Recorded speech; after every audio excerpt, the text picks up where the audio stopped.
Bonjour à toutes et à tous, ravi de vous retrouver pour cette nouvelle manifestation du Cercle Wine Business que j'ai créé en 1991. Notre conférence du jour est parrainée par BNP Paribas, banque privée, et elle a pour thème Patrimoine historique, quels sont les grands enjeux? Pour en débattre comme chaque mois, 4 experts mondialement reconnus, j'ai cité Pierre de Pelgard, Guillaume Poitrinal, Benjamin Gay, Mathieu Debena, et on retrouve Pierre de Pelgard pour une présentation de BNP Paribas, banque privée. Merci Alain, bonsoir à tous, merci de votre présence. Oui, ça fait une quinzaine d'années qu'on est partenaire du Wine and Business Club, c'est un vrai plaisir, donc très heureux d'être présent ce soir. Alors le groupe BNP Paribas, il y a une activité importante dans le groupe BNP Paribas, c'est la partie banque privée en France.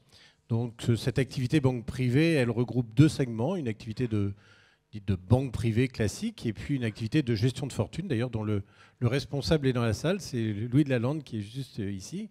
Et voilà, cette activité permet de mettre en face de nos clients un nombre important de banquiers privés et qui sont tous soutenus par des experts. Et dans les experts, il y a l'ingénierie patrimoniale. Benjamin, ici présent, fait partie de cette équipe et vous verrez qu'il y a de vraies compétences dans le domaine, mais il y a également du conseil en investissement, du conseil en philanthropie également, et puis, je ne vais pas tout citer, mais il y a aussi du conseil en crédit, puisque le crédit fait partie d'une organisation patrimoniale. Donc BNP Paribas sait faire du crédit à ses clients banque privée. Voilà ce que je voulais un petit peu dire ce soir. Et puis le thème, il est important, parce qu'on peut trouver que le thème... Le patrimoine, c'est important pour nos clients. Et le patrimoine historique, c'est une niche auquel beaucoup d'entre vous sont attachés. C'est un côté un peu sentimental aussi dans le patrimoine historique. Donc je trouvais que c'était très intéressant d'en parler. Et en plus, avec le président de la Fondation, donc on ne peut pas voir mieux. Voilà, bonne soirée à tous. Attends, Pierre, d'abord, Louis, il est là. Il faut quand même montrer Louis, là. Il est où, Louis? Voilà, il est là. C'est lui, le monsieur. Et toi, Pierre, tu es aussi châtelain. Et ça s'est créé quelques mois avant la Révolution, quand même, toi, d'histoire. Ouais, 3 ans juste avant. Voilà, 3 ans, 86. Tu veux pas nous dire à peu près où tu es en France ou c'est vraiment top secret? Tu veux tout dévoiler, toi? Absolument. C'est une petite ville dans le Calvados, à Surville, à côté de Pont-l'Évêque. Voilà. Côté de Pont-l'Évêque. Bon, allez. On en parlera tout à l'heure. Guillaume, qui, comme vous le savez, a été le plus jeune patron du CAC 40. Depuis, il a perdu ses cheveux.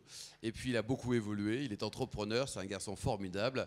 Il a plein de biens magnifiques à Cadaqués. Donc, si vous allez en pays catalan, n'hésitez pas à le voir. Un mot peut-être d'abord sur tes activités professionnelles aujourd'hui, Guillaume. Aujourd'hui, tu fais quoi? Puis après, on parlera après de la Fondation. Aujourd'hui, je suis encore dans l'immobilier. J'ai dirigé une entreprise qui s'appelle Unibail. J'y ai travaillé pendant 18 ans et je l'ai quitté il y a 10 ans pour créer ma propre affaire de promotion immobilière ultra bas carbone en utilisant du bois à la place du béton. Et donc, nous faisons des grands ensembles immobiliers. Voilà. Aujourd'hui, on a en construction à peu près 300 000 mètres carrés en région parisienne, principalement des bureaux.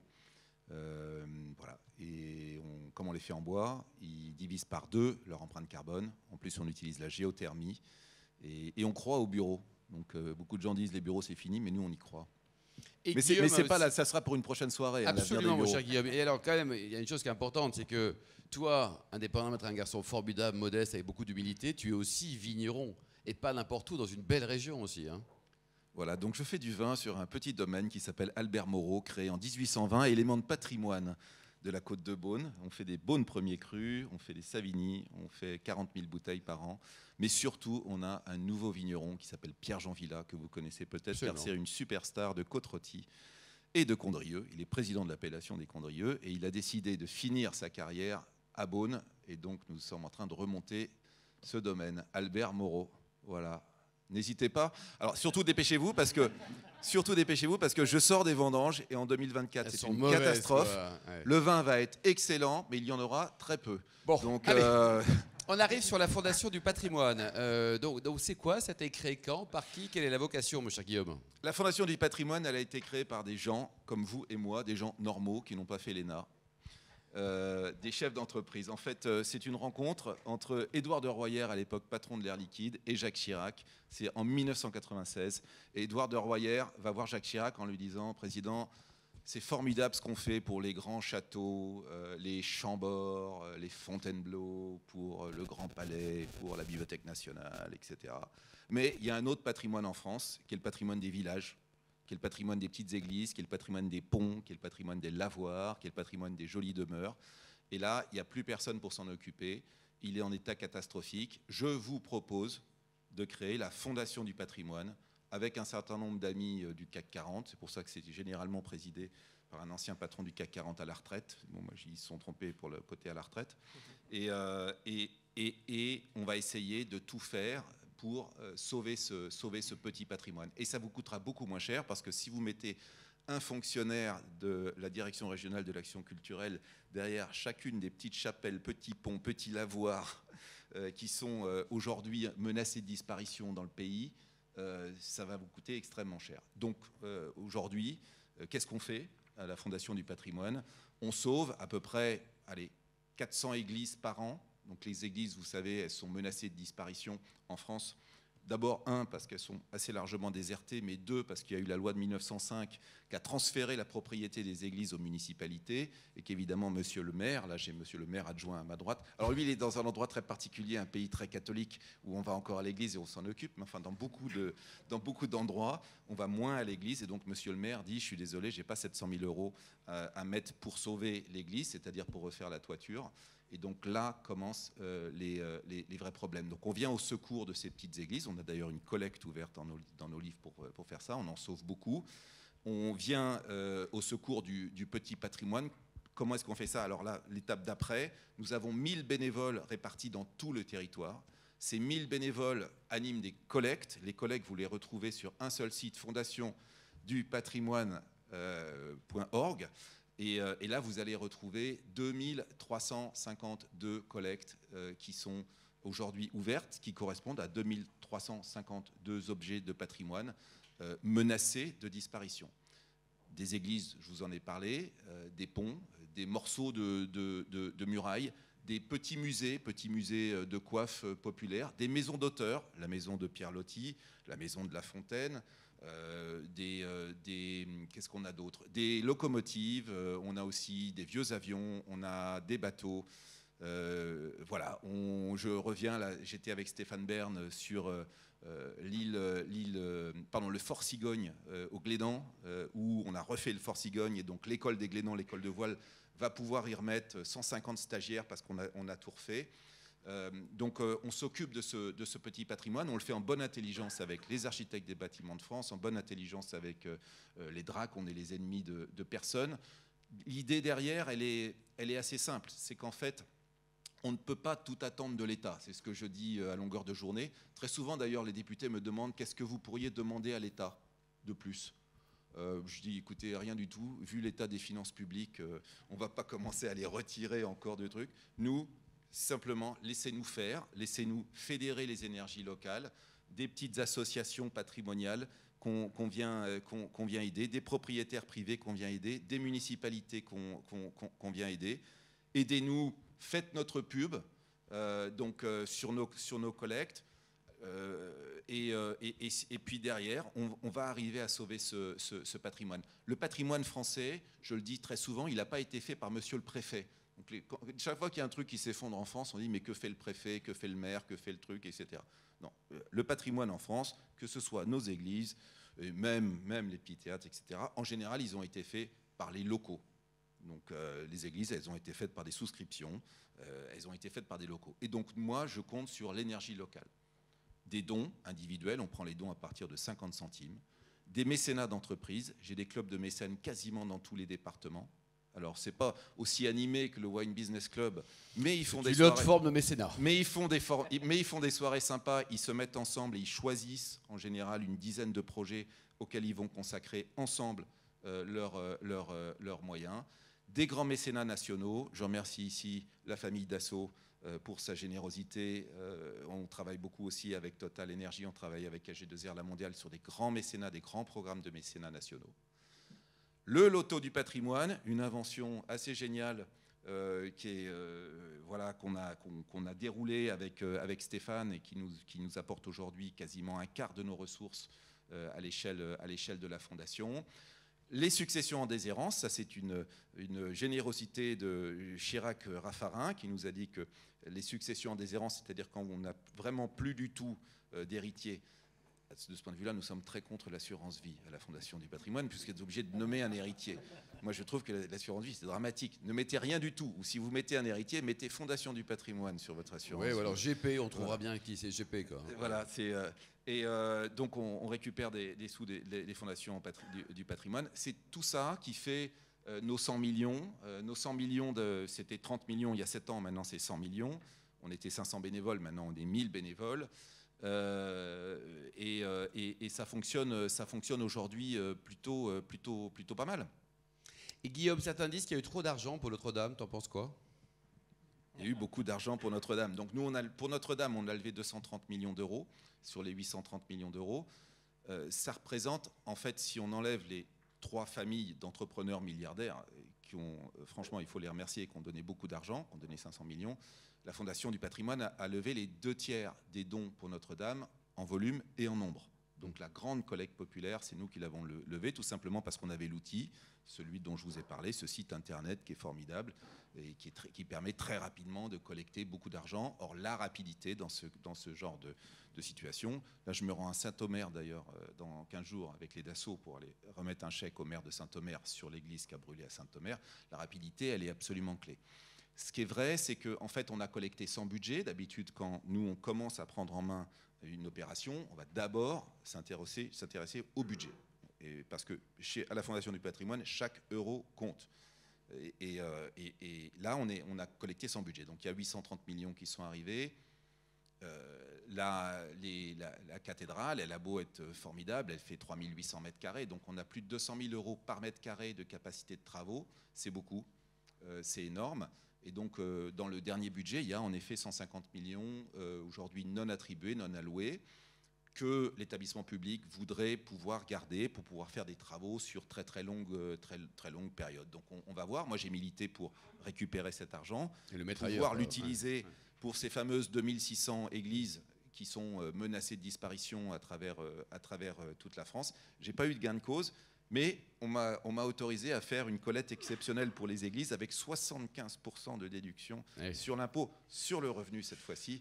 On a 75 sur l'IFI, mais 75 sur l'impôt sur le revenu, c'est-à-dire la même déduction que celle qui a été offerte pour Notre-Dame, mais cette fois-ci étendue à toutes les petites églises des communes de moins de 1000 habitants. Donc je ne sais pas, mon cher Pierre, si cette commune a moins de 1000 habitants, mais nous pourrons intervenir avec cette donation. Super Guillaume, merci beaucoup. Benjamin. Voilà, attends, une dernière chose, parce que vous devez tous vous poser la question de savoir qu'est-ce que vous pouvez faire. Donne le prix des Bourgognes. Que vous pouvez faire, non pas acheter des Bourgognes bien sûr, mais ça c'est évident, vous pouvez faire pour la Fondation du patrimoine. Vous pouvez tous devenir des bénévoles à la Fondation du patrimoine. Il faut beaucoup plus de bénévoles. J'en ai 1000, en Angleterre ils sont 30 000 sur le National Heritage. Il nous faut des bénévoles qualifiés qui viennent avec leur talent, 1 heure par semaine, je prends. Voilà, qui viennent nous apporter des connaissances, des compétences, qui sont capables de lever des fonds, qui sont capables de visiter des chantiers, etc. Donc j'ai besoin de bénévoles et j'ai évidemment aussi besoin de votre épargne. Confiez-la moi, confiez-moi votre épargne et ensemble protégeons votre patrimoine parce que tout ce patrimoine, c'est celui que nous avons et dont nous avons hérité de nos aïeux, de nos ancêtres, et c'est celui que nous voulons transmettre à nos enfants. Merci. Voilà, c'est bien Guillaume. C'est bien clair là. Benjamin. Alors Benjamin, donc là on arrive dans un cas concret, un immeuble, monument historique. Qu'est-ce qui se passe ? Alors bonsoir à tous, je vais vous exposer de la manière la plus synthétique possible le régime fiscal des monuments historiques qui présente de très nombreux avantages selon des situations différentes. Alors déjà, que peut-on considérer comme monument historique ? Il y a 3 catégories d'immeubles. Il y a les immeubles qui sont classés, c'est le niveau de protection le plus élevé au niveau de l'État. Les immeubles inscrits, le niveau de protection est délivré au niveau de la région. Et les immeubles qui ont reçu le label de la Fondation du patrimoine, qui sont les biens habitables ou non habitables, nécessairement visibles depuis la voie publique, pas forcément ouverts au public, et pour lesquels la Fondation s'est engagée à subventionner les travaux à hauteur d'un pourcentage variable. Alors quand on pense au régime fiscal des monuments historiques, on peut décliner 2 volets. Le premier, c'est la déduction des dépenses et des charges de l'impôt sur le revenu. Le second, C'est une exonération totale de droits de donation et de succession sous condition. Donc, moi, je vais prendre un cas pratique qui va ventiler les différentes situations rencontrées, sachant qu'il y a un principe immuable applicable à toutes les conditions, c'est l'obligation de conservation de son monument historique 15 ans à compter de son acquisition. Donc, dans mon cas, je possède, hélas de manière fictive, un château depuis plus de 20 ans, classé comme monument historique, que j'occupe comme résidence secondaire, que je ne loue pas et que je n'ouvre pas à la visite publique. Je n'ai donc aucun revenu foncier. Du point de vue du régime des monuments historiques, que puis-je déduire ? Je peux déduire de mon revenu global l'intégralité des travaux subventionnés, les travaux de restauration, de rénovation, de réparation. Je peux déduire la moitié des autres travaux que j'effectue sur mon bien. Je peux également déduire toutes les charges foncières telles que les primes d'assurance, la cotisation à la Direction régionale des affaires culturelles, les éventuels intérêts d'emprunt et ma taxe foncière. Dans cette situation, je n'ai pas de revenus fonciers, je n'ai donc pas de déficit foncier, je limite les dépenses afférentes à mon monument historique à mes revenus. Un petit détour du point de vue de l'IFI. Le monument historique est un bien qui est taxable avec une petite décote acceptée par l'administration fiscale compte tenu des lourdeurs d'entretien qui affublent ce type de bien. Et pour les 2300 foyers fiscaux qui sont éligibles au plafonnement de l'IFI, comme dans ma situation, je n'ai pas de déficit foncier, je ne peux pas le faire jouer pour le calcul du plafonnement. Maintenant, que se passerait-il si je ne répondais pas à cet engagement de conservation de 15 ans ? Eh bien, je devrais réintégrer dans mon revenu imposable l'intégralité des charges indûment imputées du fait de mon monument historique sur les 3 années à venir. À titre d'exemple, si j'avais déduit 600 000 €, sur les 3 prochaines années, je devrais réintégrer à mon revenu imposable 200 000 €. Maintenant, deuxième situation, j'ai fait beaucoup de travaux dans mon château, il est très très beau, j'en suis fier comme tout, et j'ai envie de l'ouvrir à la visite publique payante. Je vais donc avoir des revenus fonciers. Comment s'applique le régime des monuments dans cette situation ? Je peux toujours déduire cette fois de mes revenus fonciers l'intégralité des travaux subventionnés. Très bien. Je peux, cette fois, déduire de mes charges foncières toutes les dépenses que j'ai engagées pour accueillir le public. La rémunération des guides, le matériel informatique, tout ce que j'ai entrepris comme dépenses pour accueillir le public, je peux le déduire. En plus des autres déductions de charges foncières, comme les taxes foncières, les primes d'assurance, je peux déduire les primes d'assurance des objets qui composent mon bien à perpétuelle demeure et qui sont exposés au public. Et comme j'ai un très beau parc, je peux en plus bénéficier d'un abattement de 2 300 € sur le montant global des entrées. Bon, et si je n'avais pas de parc, je pourrais quand même bénéficier d'un abattement de 1 525 €. Et en plus de tout ça, l'administration fiscale m'autorise une déduction forfaitaire de 75% des charges foncières afférentes aux parties qui sont visitées par le public.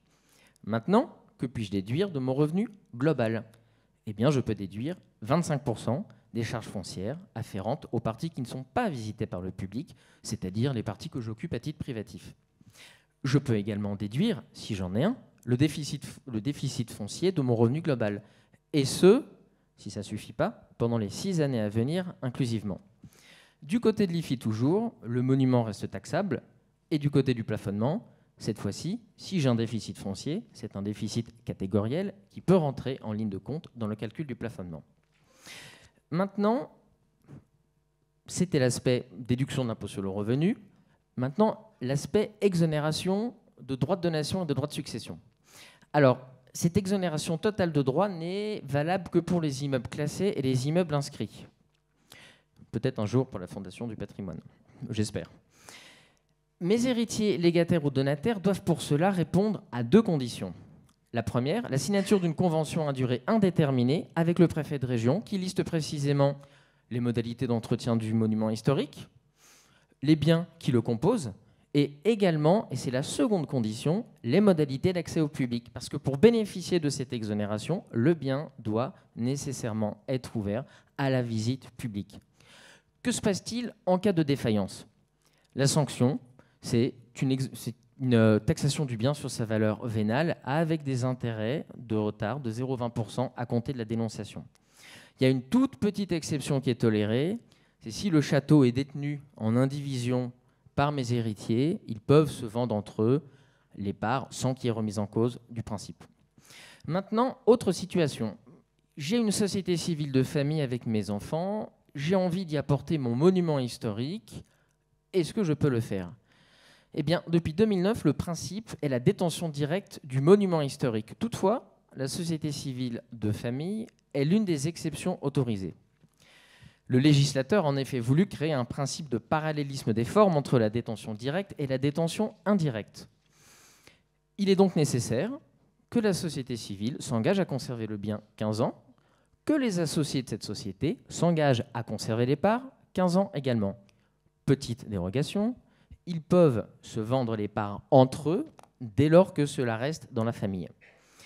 Voici l'aspect déduction de l'impôt sur le revenu. Maintenant, les conditions sont un petit peu plus restrictives en matière d'exonération totale de droits. Pour cela, la société civile doit nécessairement être familiale, elle doit impérativement détenir le bien en pleine propriété, avoir exclusivement des revenus fonciers, signer avec le préfet de région cette convention à durée indéterminée, de même que les associés. Et en outre, les associés doivent s'engager à conserver les parts un minimum de 5 années à compter de la transmission. Encore une petite exception, si ces parts sont détenues en indivision entre eux, ils peuvent se les échanger. Quelle est la sanction ? La sanction, c'est la même. Le bien devient taxable sur sa valeur vénale avec les mêmes intérêts de retard qu'en détention directe. Dernier exemple cette fois, la vente du bien.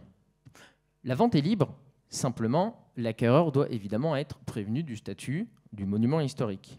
Le préfet de région doit également être prévenu dans les 15 jours de la vente. Alors, si je reprends mon premier exemple, je détiens mon château depuis plus de 20 ans. Mon engagement de conservation de 15 ans est donc respecté. Je ne suis pas inquiété par une éventuelle réintégration des charges. En revanche, dans mon exemple où mes enfants posséderaient les parts de la société qui détient le château, depuis moins de 15 ans, il y aurait un risque de réintégration de ces charges, sauf à ce que, à nouveau, ils se les échangent entre eux et avec les membres de leur famille. Quant au régime fiscal de la vente, c'est celui de la plus-value immobilière des particuliers, avec des abattements pour durée de détention. Donc en conclusion, s'il faut vraiment retenir une phrase que j'ai répétée plusieurs fois et je m'en excuse, c'est cette obligation de conservation du bien d'un minimum de 15 ans que l'on retrouve dans toutes les situations, que le bien soit détenu en pleine propriété, en démembrement, nus propriétaires et usufruitiers doivent respecter cet engagement, en indivision et également si vous détenez des parts de SCPI monuments historiques. L'engagement de conservation de 15 ans, on le retrouve à peu près partout. Voilà, j'en ai terminé pour l'aspect technique.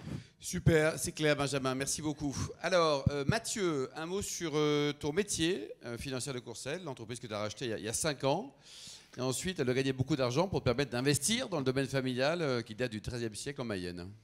Effectivement, je dirige la Financière de Courcelles, qui est une banque d'affaires qui fait de la transmission, la cession d'entreprises sur des entreprises entre 10 et 300 millions d'euros de chiffre d'affaires. On est une quarantaine de banquiers à Paris et dans les régions en France.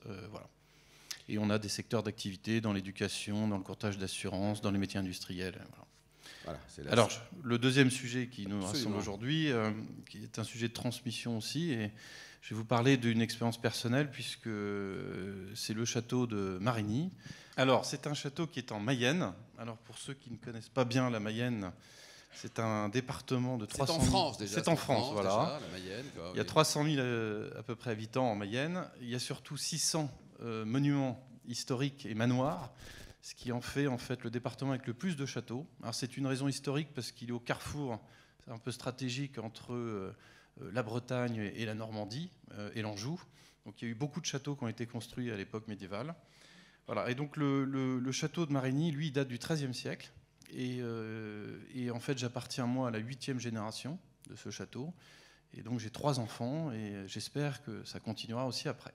Alors, moi, je vais vous donner plutôt mon expérience personnelle puisque j'étais le dernier. Donc on est 5 frères et sœurs et donc personne ne voulait reprendre ce château. Pourquoi ? Parce que reprendre un château, c'est un vrai engagement. Ça peut être une passion, mais c'est un engagement très fort.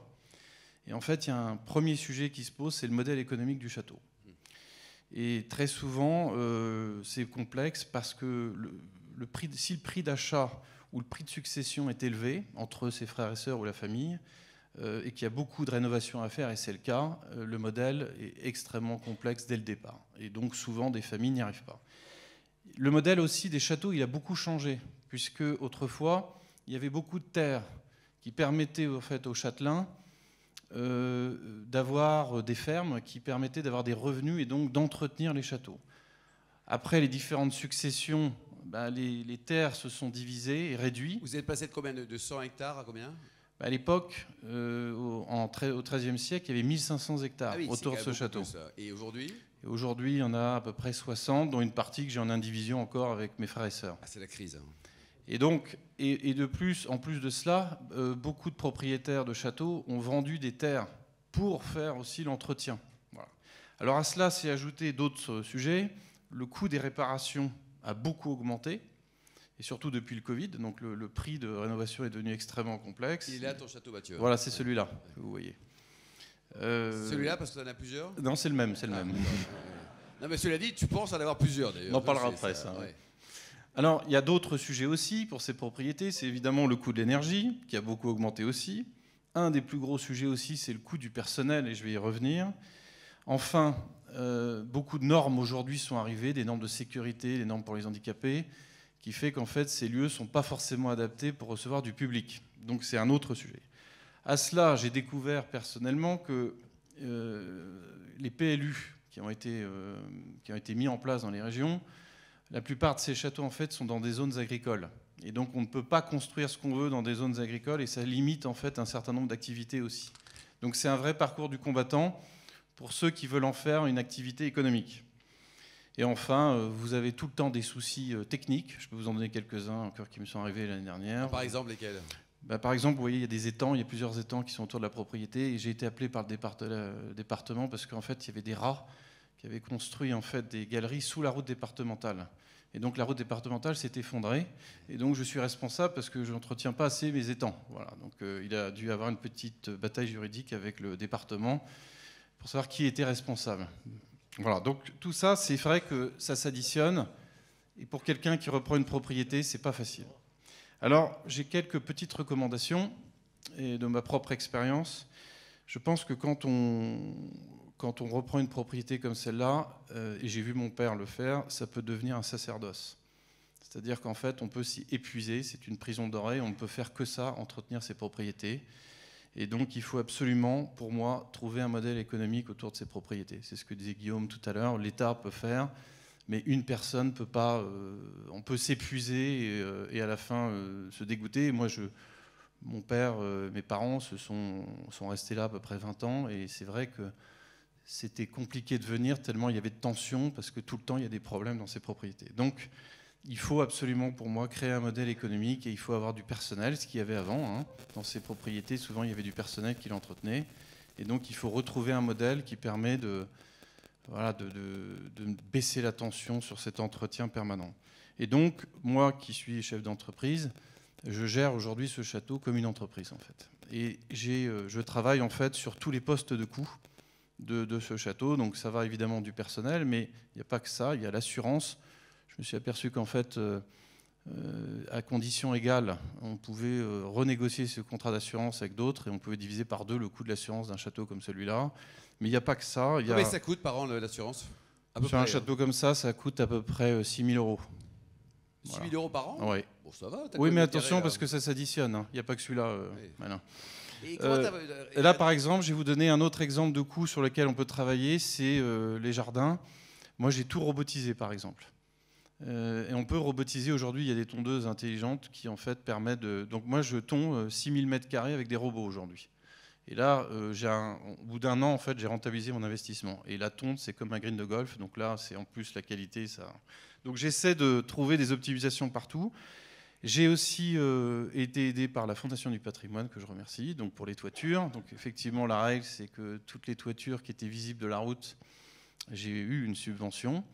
Et je reconnais que ça a été assez vite d'ailleurs, puisque j'ai déposé le dossier et en 6 mois, j'ai eu l'accord. Et j'ai pu utiliser en fait des artisans locaux.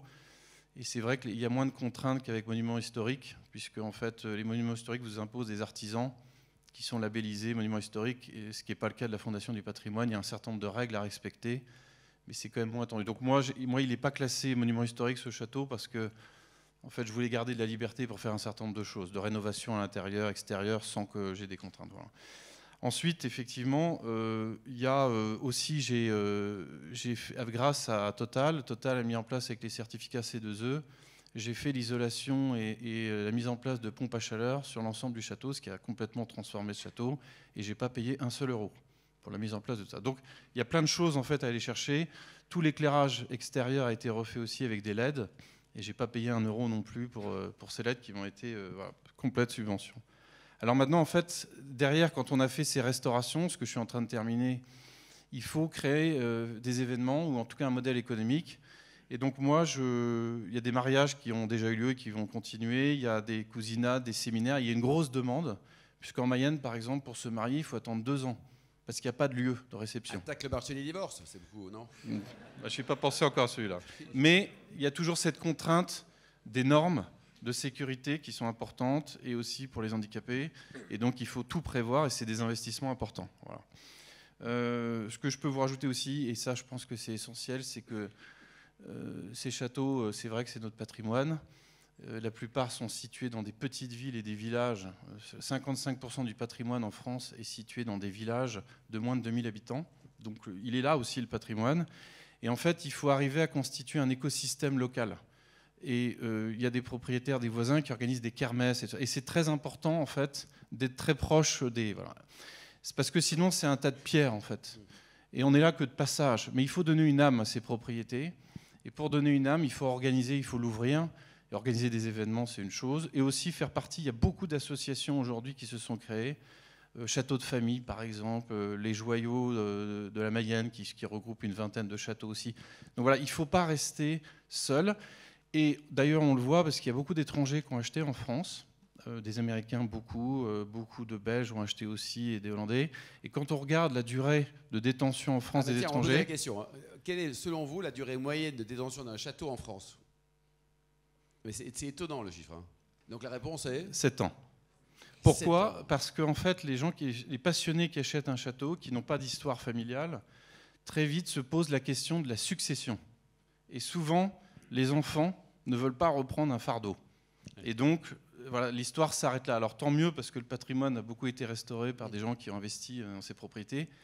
Mais si on veut, et c'est tout mon pari avec mes propres enfants, faire une continuité pour les autres générations, il faut faire un modèle économique. C'est trop lourd aujourd'hui pour des enfants de reprendre une propriété, ce qui a été le cas dans ma famille, c'est une charge telle qu'il faut créer. Et pour moi, tout le pari sur ces propriétés, c'est de créer un modèle économique. Et si on arrive à rentabiliser, peut-être pas le prix des travaux, mais au moins son fonctionnement et de l'entretien, c'est gagné. Et alors, combien ça coûte ton mariage là? Tu mets combien de personnes chez toi, sur la propriété? Aujourd'hui et demain, tu pourras accueillir combien de personnes? 250 personnes. D'accord. Ce qui est déjà... Et tu loues tout, hein, voilà, il y a lits, 60 couchages qui sont présents. Donc les gens aujourd'hui aiment bien rester 3 jours sur l'événement, avant, après. Ouais. Et donc la famille peut rester sur place. Et donc il y a vraiment voilà. Et donc ça attire beaucoup.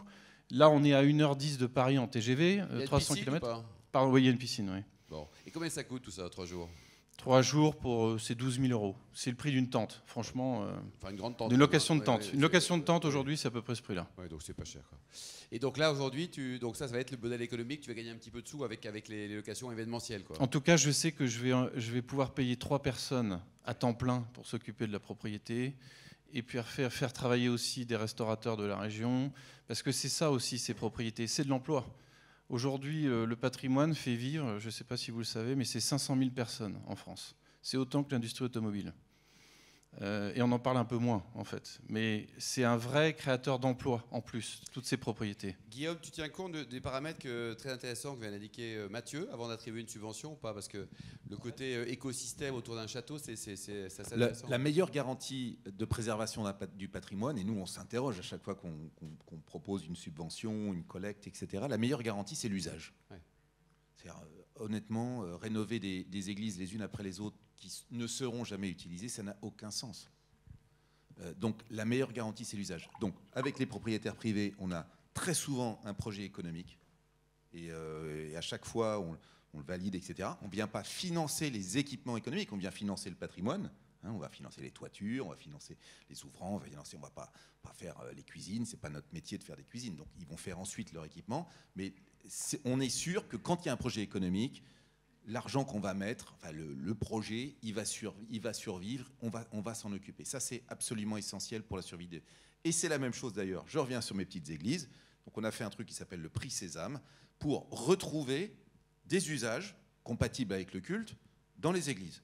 Donc dans les églises aujourd'hui, nous, on vient mécéner des reconstructions, des réouvertures d'églises, des églises qui sont fermées, parce qu'il y a derrière une association qui va faire des concerts, qui va faire des bibliothèques à l'intérieur, du prêt de livres, des expositions à l'intérieur des églises. Une vie, quoi. C'est retrouver l'esprit, en fait, de la basilique. Vous savez, quand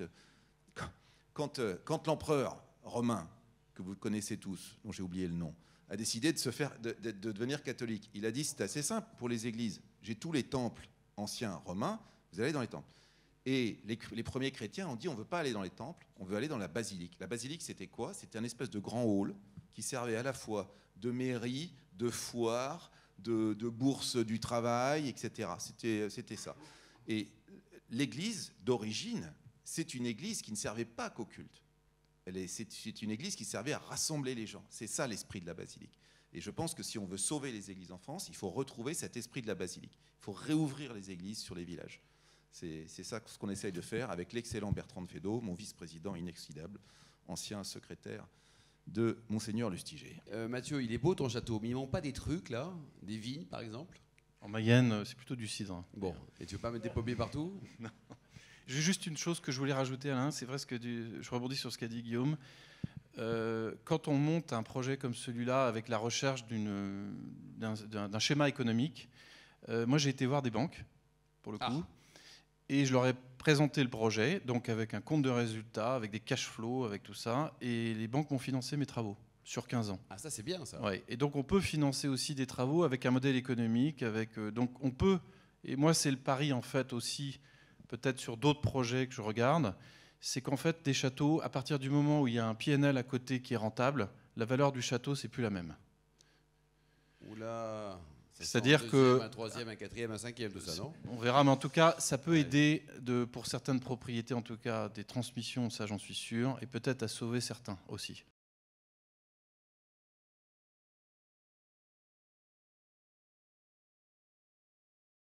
La grande nouveauté, c'est un petit truc que vous connaissez tous qui s'appelle Airbnb. Donc Airbnb fait que, en effet, dans énormément aujourd'hui de belles demeures, vous avez des chambres à louer.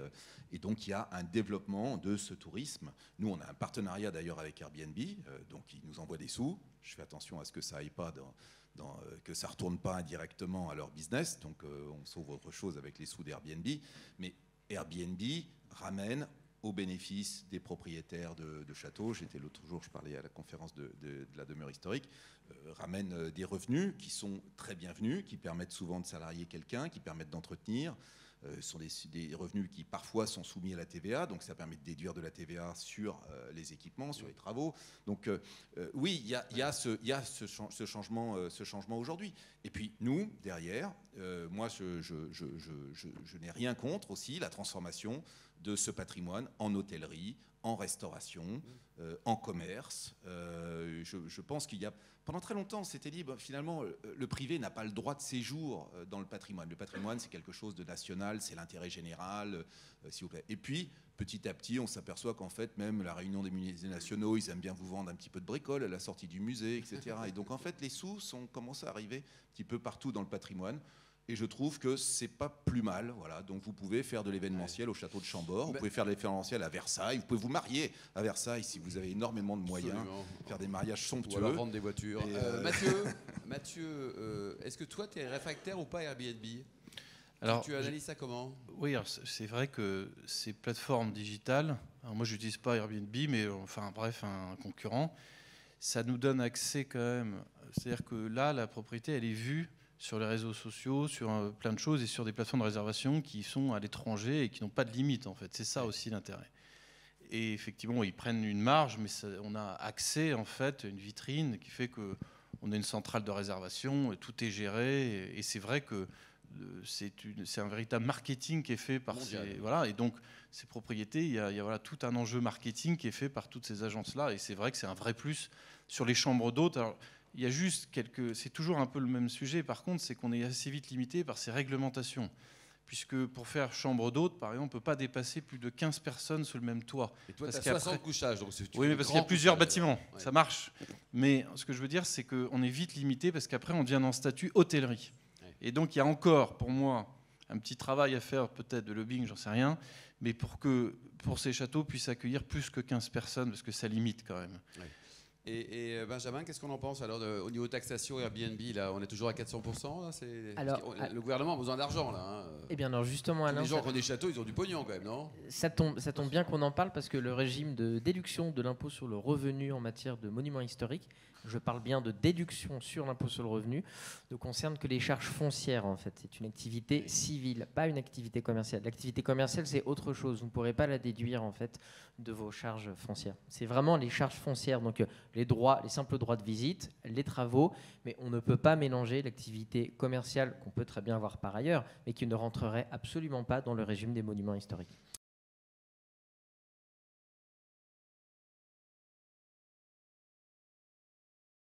Alors en fait, le régime des monuments historiques ne fait pas partie du plafonnement global des niches fiscales. Voilà, c'est un système qui est à part.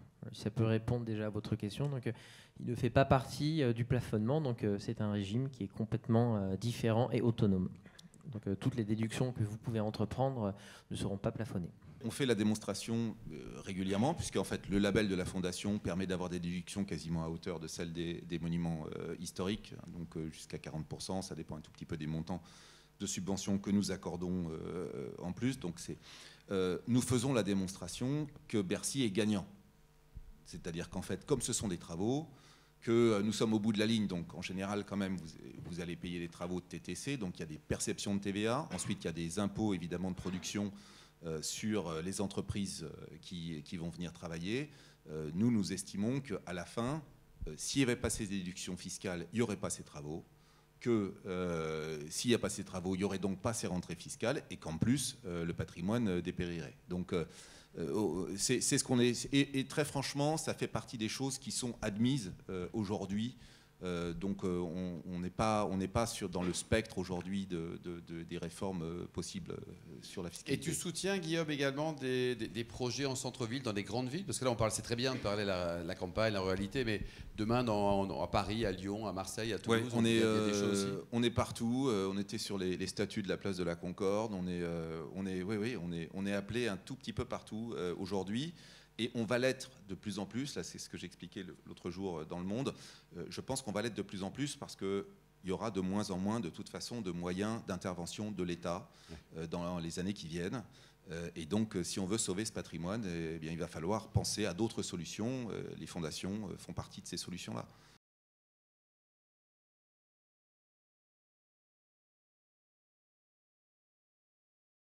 Donc j'ai écrit il y a 10 ans un petit ouvrage qui s'appelle « Plus vite la France malade de son temps », qui est un tout petit pamphlet pour franchement hurler contre la complexité administrative. Non pas qu'elle n'ait zéro utilité, mais tout simplement parce que si on arrivait à avoir un peu de bon sens, le potentiel de création, de richesse, de préservation du patrimoine dans ce pays est très considérable, serait très considérable. Donc la complexité administrative, c'est le mal de ce pays.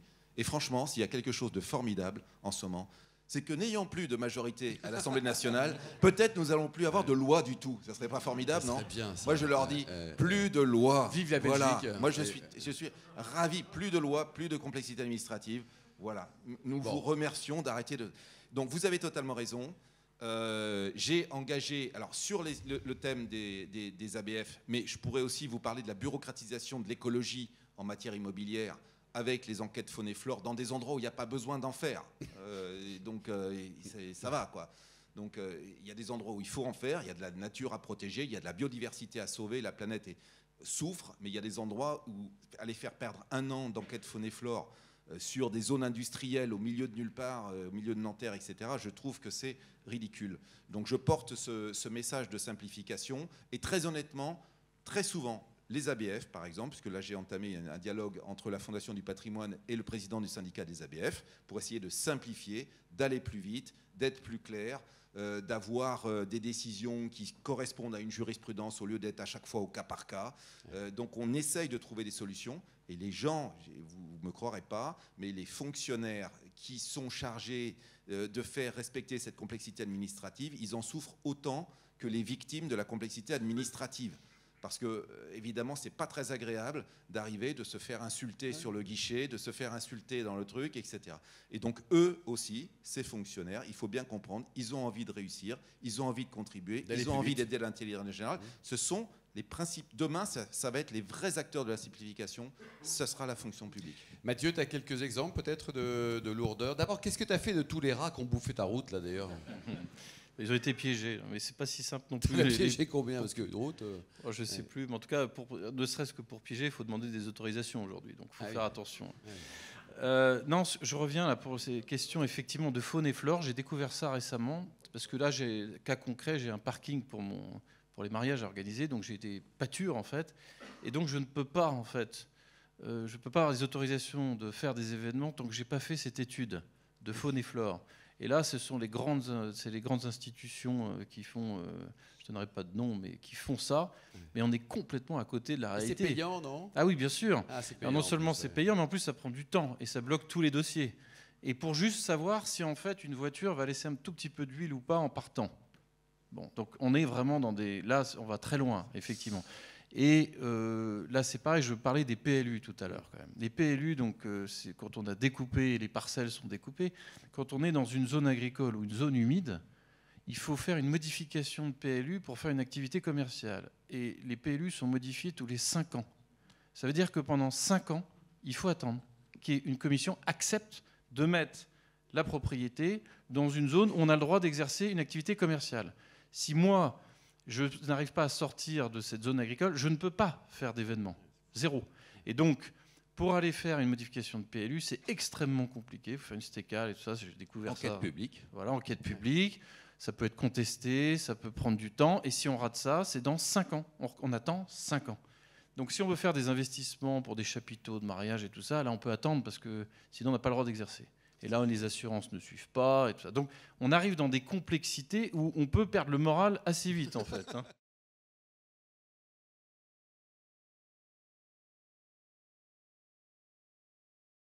Merci aux intervenants, merci à toi Alain, et puis merci à vous. Et puis j'aurais un vœu peut-être pour finir, c'est que avec ces débats, eh bien, Guillaume aura beaucoup de volontaires pour la Fondation du patrimoine. Je crois qu'on en a besoin pour préserver le patrimoine commun.